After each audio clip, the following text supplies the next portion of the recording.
So I'm afraid I have a confession to make, folks. I can barely read sheet music. I can look at a page and tell you what the notes are, but unless I know how the song sounds, I will not be able to play it. One of the questions I get asked most frequently is how I can play piano by ear.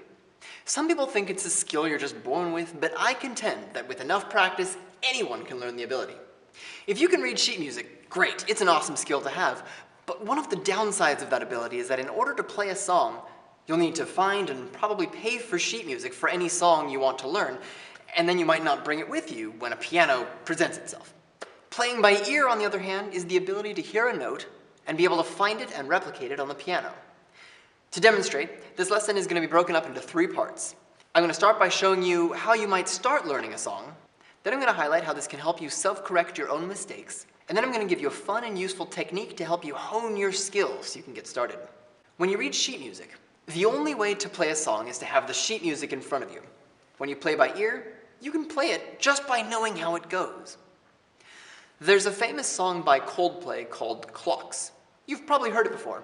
It's a very simple melody that kind of repeats itself.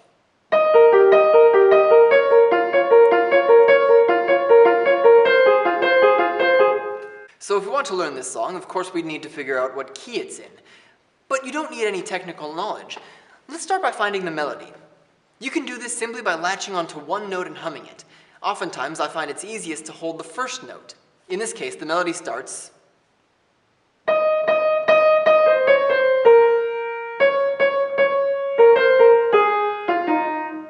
So, lights go out and I can't be saved. Lights. You hum the first note. Now we know what note needs to be played, and we start playing notes on the piano to find the one that matches. This, of course, takes practice, but eventually you'll be able to pinpoint it within the first few guesses.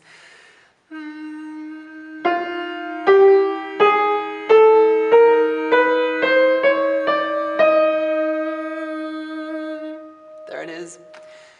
That's the note that matches. And then you do the same for each note until you get the whole thing down.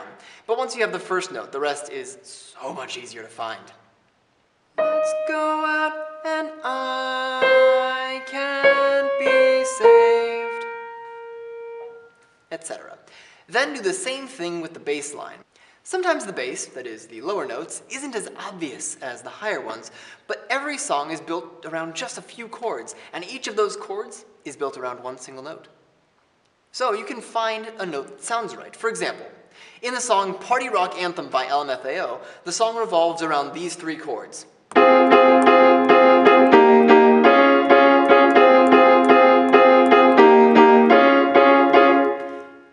But, like I said, each of those chords can be boiled down to one note, namely F, E flat, and D flat. So you can play the song with just those 3 notes.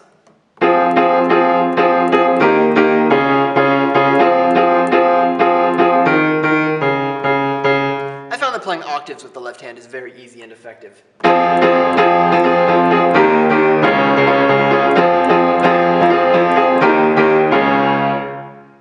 Sometimes the bass may be the first thing you pick up in a song. When you're listening to a song, try to hear the lower notes, because they can provide the entire foundation of your song in the left hand. In Coldplay's case, the bass is only 3 notes.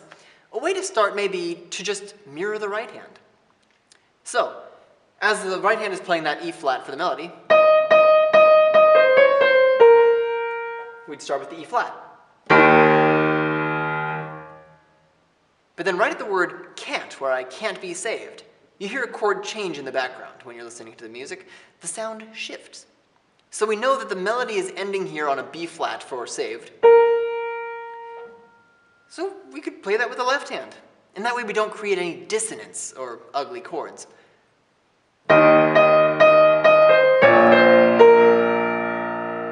The last note is F, which is one of the notes played in the melody.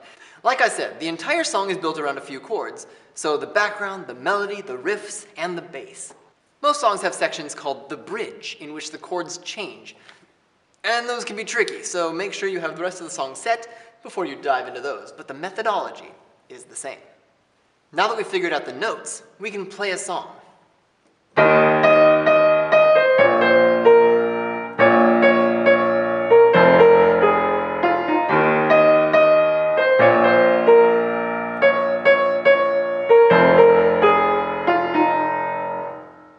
Just like writing an essay, your first draft is going to be fairly simple. The more you play it and get used to it, the more embellishments you can add to liven it up. The piano is a beautiful instrument for that kind of thing.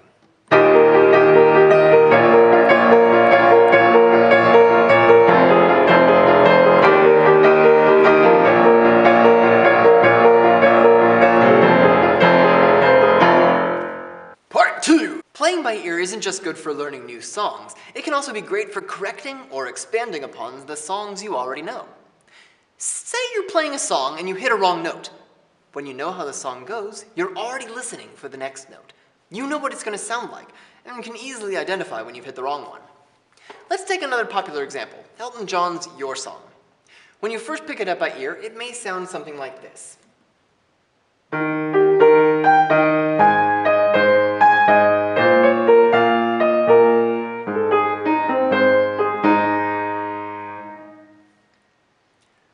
Once you have the foundation in place and your muscles get used to the movement, the song really fills itself in.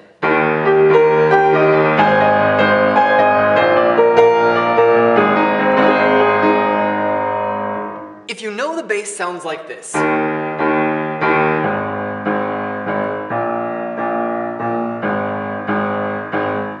you'll immediately recognize when you've accidentally hit the wrong one.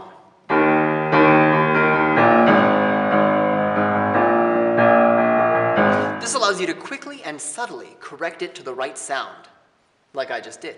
You can actually play it off like it was supposed to happen, and most of the time people don't even notice. If you're not sure what the song is supposed to sound like, you might have to stop and try again, or even risk playing the song with the wrong notes. Similarly, playing by ear is an awesome way to maintain your repertoire. Because you know how the song goes, you can relearn anything you've forgotten. So I have many songs that I've not played in a long time, but if I suddenly have a whim to try them, I already know how they go and I can figure it out within minutes. But as I said, playing by ear is also a great way to expand the songs you know. Let's say that you know the basics of this song. We know roughly where the left hand goes, but it sounds a little boring. So, knowing how to play it by ear, we can add additional notes and additional rhythms to make it sound more lively and engaging. Likewise, as I said before, octaves go a long way. Indeed, even playing the individual notes of an octave in a fifth can drastically change the sound of a piece. Listen to the difference between a straight octave and a dynamic note-by-note octave.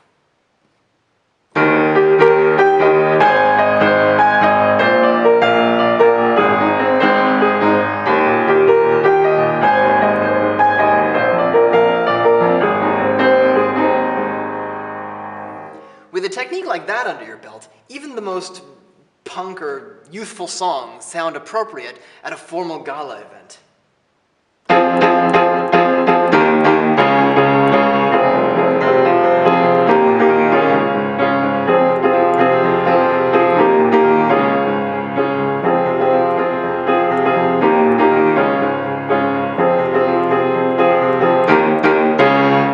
So when you're in front of the piano and when you have the song by ear, any song can be played exactly the way you want it to be. For that reason, I find playing by ear to be incredibly empowering. And that's also why it's important to know at least roughly what notes are in each scale. Of course, the most important way to learn playing by ear is, say it with me, practice. You hear everyone tell you that, and I know how obnoxious it is to hear, but there really is no substitute. Of course, there are a couple of techniques that can make this fun. The first technique is the one I mentioned way back at the beginning, humming a note and finding it.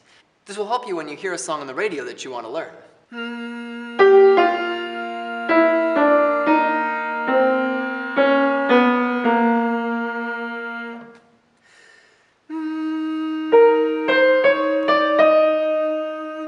Hum a clear note from the chorus or something and pinpoint it on the piano, and you're already well on your way to learning it. In this case, we'll do a very simple song that I'm sure you know. It's called Mary Had a Little Lamb. Start with your middle finger on E. And it's all played on white keys. So we know how that sounds.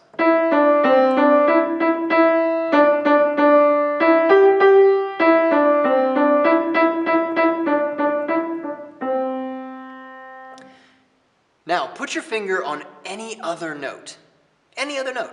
I'll choose A flat. Now that we're here, we need to find the corresponding notes that match the sound of the actual song.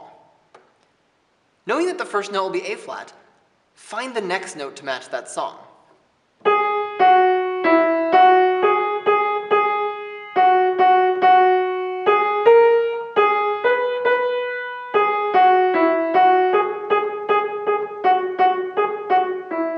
And if you hit a wrong note like I just did, because you already know how the song goes, you can find it and fix it.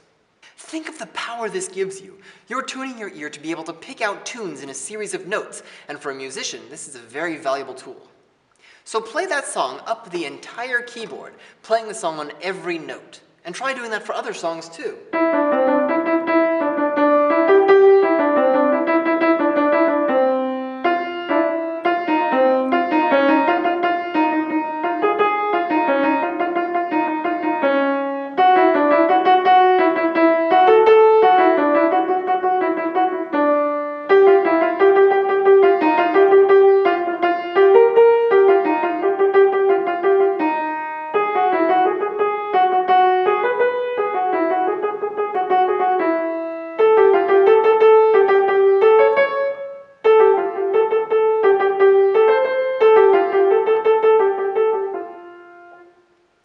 Etc.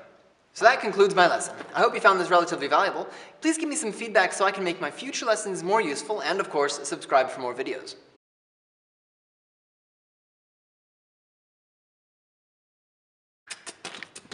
Recording. Don't stop believing. That's the wrong key.